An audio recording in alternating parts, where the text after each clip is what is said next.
नमस्कार दोस्तों, मैं अमरीश श्रीवास्तव। आज एक बार फिर से आपके सामने एक नई जानकारी के साथ। भारत में अगर आप बहुत गौर से देखेंगे तो हर दूसरा नागरिक या तीसरा नागरिक या पहला नागरिक अपने आप को विक्टिम फील करता है। तब जैसे उसका इमोशनल शोषण हुआ है, आर्थिक शोषण हुआ है, किसी भी तरह का, मतलब उसके अंदर एक ऐसी भावना जन्म ले चुकी है कि हर तरफ से उसका शोषण। और जब उसको कोई ऐसा व्यक्ति मिलता है जो उसके शोषण वाली जो भावना है, उसके भावनात्मक पहलू को छू लेता है, तो उसको ऐसा लगता है कि ये हमें एक मसीहा मिला, जिसको हमारे दर्द की या हमारी इमोशन की हमसे ज्यादा, तो उस व्यक्ति को फॉलो करना शुरू। जो वामपंथी विचारधारा की शुरुआत हुई भारत, वो खास तौर से इसी इमोशनल डिसबैलेंस की वजह से। मान के चलिए कि एक पिता है, वो अपने बच्चों का भला चाहता है।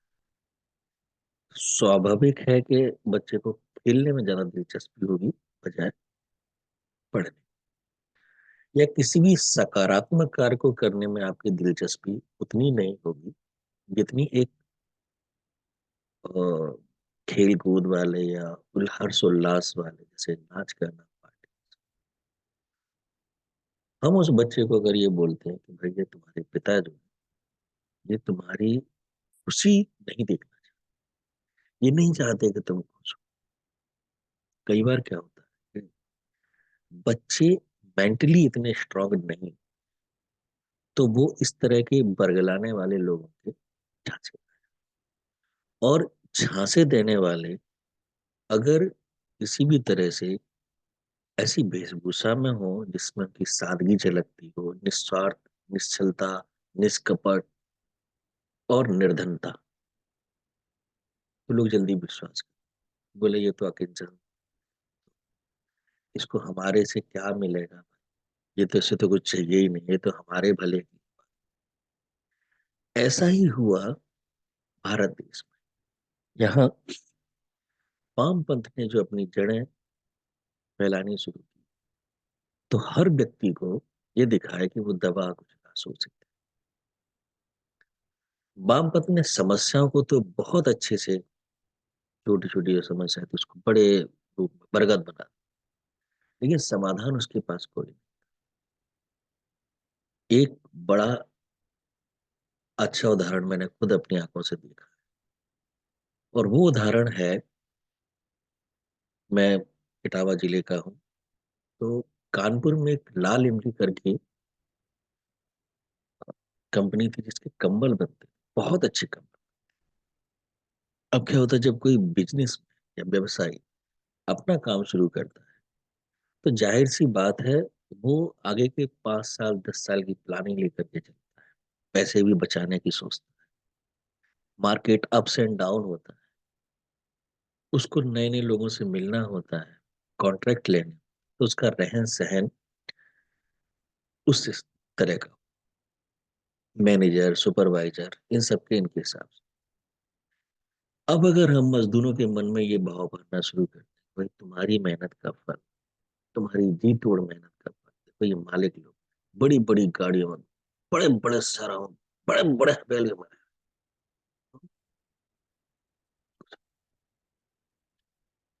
यहाँ पर क्या होती है, जो जनसंख्या होती है वो बुद्धिजीविता के ऊपर हावी हो।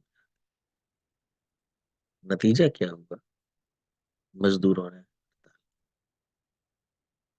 मार कूट की, आगजनी की, पुलिस आई, मिल बंद,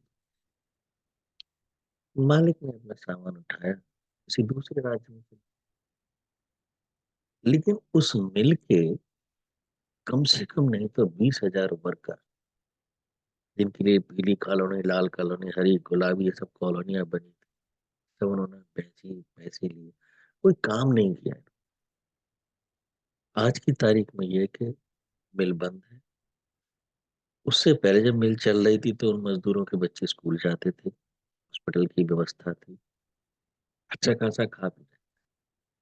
लेकिन इस विचारधारा ने उनको जमीन पे ले आया, और इसको लाने के बाद इनके पास कोई सॉल्यूशन। अब तू जाने तेरा काम, मेरा काम था रायता फैलाना, फैला दे।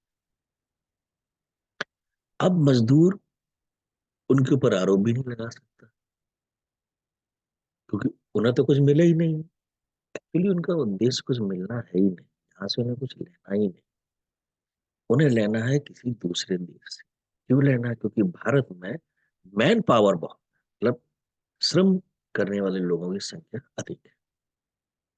और यदि भारत में ईमानदारी से लोग श्रम करें किसी भी तरीके का, तो भारत की इकोनॉमी बूम करे। बहुत सारे देश या हमारे पड़ोसी हो, हमारे अच्छे से मिलते हैं, लेकिन सबके मन में ये रहता है कि हम आगे बढ़े, आप ना। आपने कई बार देखा होगा, आपके अड़ोस पड़ोस के लोग भी आपके घरों में आके कभी ऐसी बातें कह जाते हैं जिससे आपके घर में कभी कभी कलह। वही कहानी भारत के विदेश, विदेशी लोग कई बार ऐसी बातें गुपचुप तरीके से यहाँ करते हैं कि यहाँ के लोगों में कलह हो जाए, लड़ाई।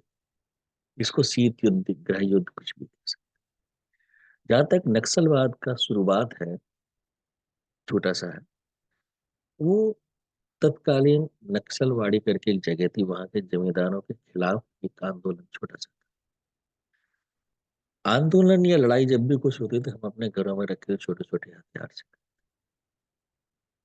आज अगर मैं नक्सलवाद की बात करूं, इनके पास कमांडर है, पास यूनिफॉर्म है, आर्मी जैसी कठिन ट्रेनिंग है, दूरबीन है जो रात में देखती है।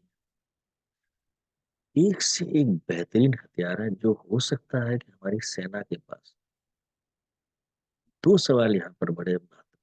पहला ये इनको कौन देता है? और दूसरा ये कि भारत की सीमा पर इतनी चाक चौबंद व्यवस्था होने के बाद भी वो इनको कैसे दे? ये प्रश्न हर भारत के नागरिक के लिए है, जो ये समझे कि कौन देता है और कैसे देता है। आज का जो मेरा टॉपिक था वो एक्चुअली एक ऐसे समाज सेवी के इर्द गिर्द है जिसको लोग समाज सेवी मानते थे, लेकिन जब उसकी असलियत पता चली तो शायद लोगों के दांतों तक उंगलियां दब गई हो, या पैर के नीचे से जमीन खिसक गई। चलिए चल, हम बात करते हैं गौतम नवलखा। नवलखा से मुझे याद है एक फिल्म में गाना।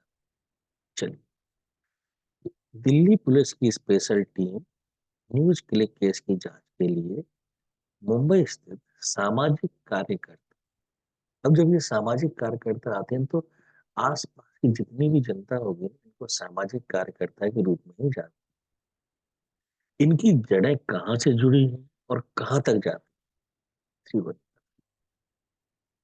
मुंबई पुलिस के वरिष्ठ अधिकारी भी हैं। न्यूज क्लिक वेबसाइट को चीन से फंडिंग और पाकिस्तान की खुफिया एजेंसी आईएसआई से कनेक्शन संबंधित आरोप पर पूछताछ। अब सवाल ये है कि पुलिस को पता कैसे चला?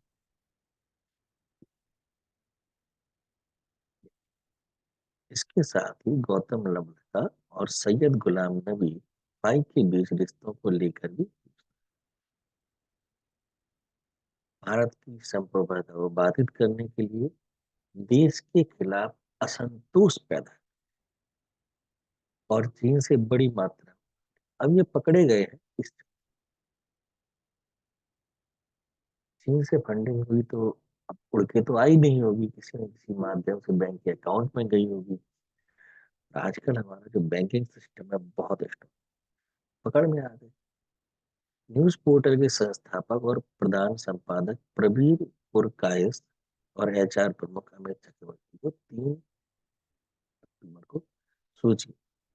ये है 30 दिसंबर की घटना, और 3 अक्टूबर को पकड़ा गया, यानी कि लगभग अक्टूबर नवंबर दिसंबर 3 महीने फिलहाल का इस जो है वो इसमें ही है, न्यायिक आगे।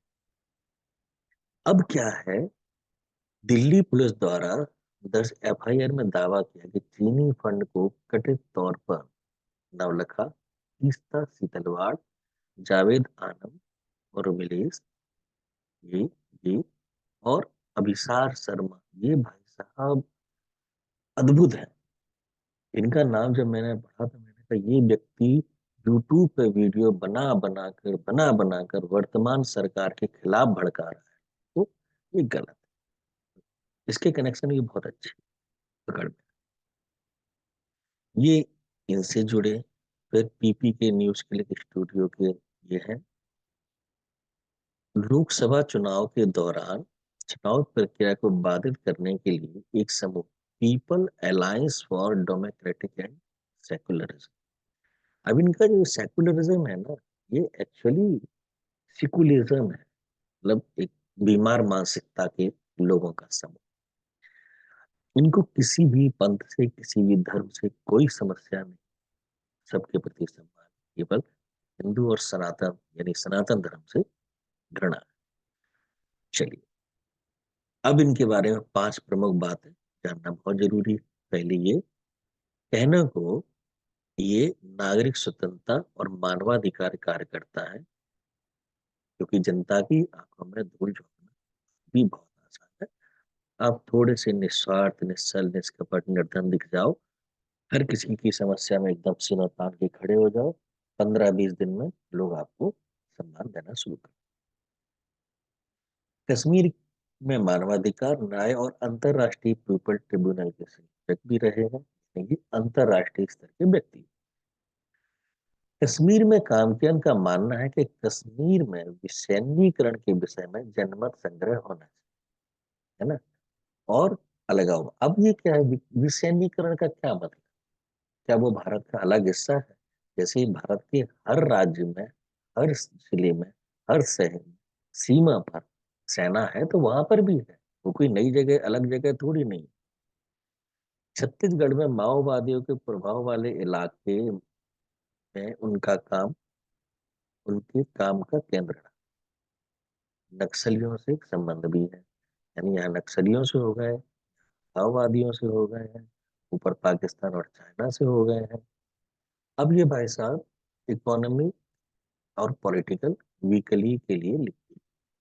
इकोनॉमी क्या है कि हर व्यक्ति कहीं ना कहीं ये सोचता है कि मेरा जीवन उनके जैसा, अडानी जैसा, अंबानी जैसा। अरे भाई मेहनत करो। यहाँ पर क्या होता है, एक मन में आक्रोश पैदा करने के लिए बहुत आसान है कि हम इन दो मुद्दों पर लिखें।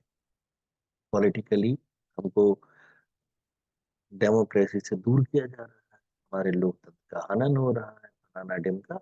इकोनॉमी यानी कि आम आदमी की इनकम घट गई, चीजें महंगी हो रही, सबको लगने लगा आलू प्याज टमाटर बहुत। इसकी वजह से पुणे के पूरे गांव भी इस पर हिंसा हुई और इनको 2018 में किया गया। 2022 में इनकी हालत देख करके हाउस अरेस्ट को ली 20 दिसंबर को। मतलब न्याय अपनी तरफ कर रहा है, मानवाधिकार के नाम पर अलगाववाद, नक्सलवाद से लेकर देशद्रोह तक किया। और हमारा सुप्रीम कोर्ट कह रहा है देशद्रोह संबंधी आरोप हटा दे। कैसे हटा दे? जब तक ऐसे ही।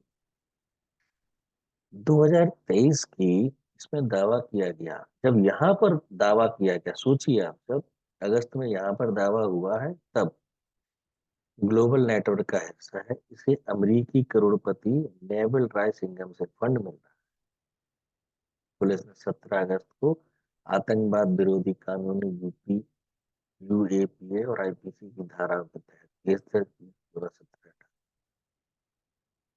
ईडी ने फंडिंग सोर्स की जांच के लिए छापेमारी, और तब जाकर के समस्या सिर्फ इतनी सी है कि कैसे ये लोग जो है इतनी जल्दी पॉपुलर हो जाते हैं, इनको फंडिंग भी मिलने लगती है, देश विरोधी गतिविधियां भी कर रहे होते हैं, और पूरे आत्मविश्वास के साथ। यही तो भारत के नागरिकों ने एक विनम्र कि किसी भी व्यक्ति पर विश्वास कर, एक बार उसका राष्ट्र प्रेम जरूर check करें। हर देश में संसाधनों की कमी भी होती है, कम मिलते हैं। कोई मेहनत ज्यादा करता है, इसका मतलब ये नहीं कि हम अपने देश के लिए बुरा सोचें या बुरा। ये ऐसे नवलखा लोग हैं जो मतलब अपने देश के प्रति बुरा ही सोचते हैं। इनका हिसाब तो कानून करेगा ही करेगा, लेकिन भारत के नागरिकों का भी ये दायित्व है कि ऐसे लोगों पर नजर रखें जो दिखावे के सामाजिक कार्य करता है, यानी कि भीड़ की खाल। जय हिंद, जय भारत।